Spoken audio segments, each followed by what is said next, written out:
আসসালামু আলাইকুম বন্ধুরা। আবার চলে আসলাম নতুন একটা ব্লগ নিয়ে। আজকে আমরা অবস্থান করতেছি হচ্ছে দিয়াবাড়ি হাটে। দিয়াবাড়ি হাটে যে পরিমাণ গরু আসছে সেইগুলো সম্পর্কে আপনাদেরকে একটা লাইভ আপডেট দিতে আমরা হাজির হয়ে গেছি।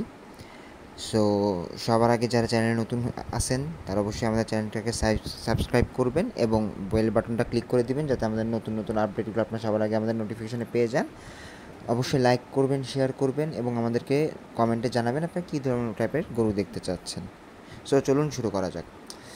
আমি যদি দিয়াবাড়ি হাট সম্পর্কে বলি, দিয়াবাড়ি হাটের টোটাল এরিয়ার মধ্যে এখন পর্যন্ত 10 থেকে 15 বা এইরকম পার্সেন্টেজ এরিয়াতে গরু ঢুকছে। বাকি ম্যাক্সিমাম জায়গাটাই ফাঁকা। হয়তো ব্যাপারী ভাইদের কাছে যতটুকু শুনতে পেরেছি, হয়তো দু একদিনের মধ্যে হাটটা কানায় কানায় ভরে যাবে, বা দু একদিনের মধ্যেই হয়তো আরও প্রচুর পরিমাণে গরু আসবে। আমাদের এখন থাকাকালীন এখানে প্রচুর গরু ঢুকতেছে, কিছু কিছু ট্রাকে করে আসতেছে গরু, কিন্তু এই রেশিওটা এখন পর্যন্ত কমই বলা চলে। বাট খুব শীঘ্রই হয়তো হাটটা পুরো হয়ে যাবে এবং এই হাটটা বিশাল বড় একটা হাট।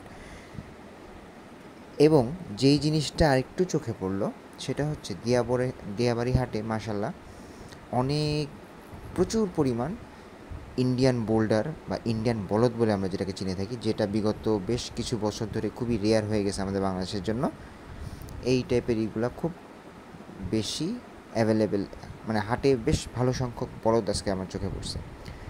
সুন্দর সুন্দর মিড রেঞ্জ মিড সাইজের বলদ, বড় বলদও আছে, বাট এটা চোখে পড়ার মতো ছিল।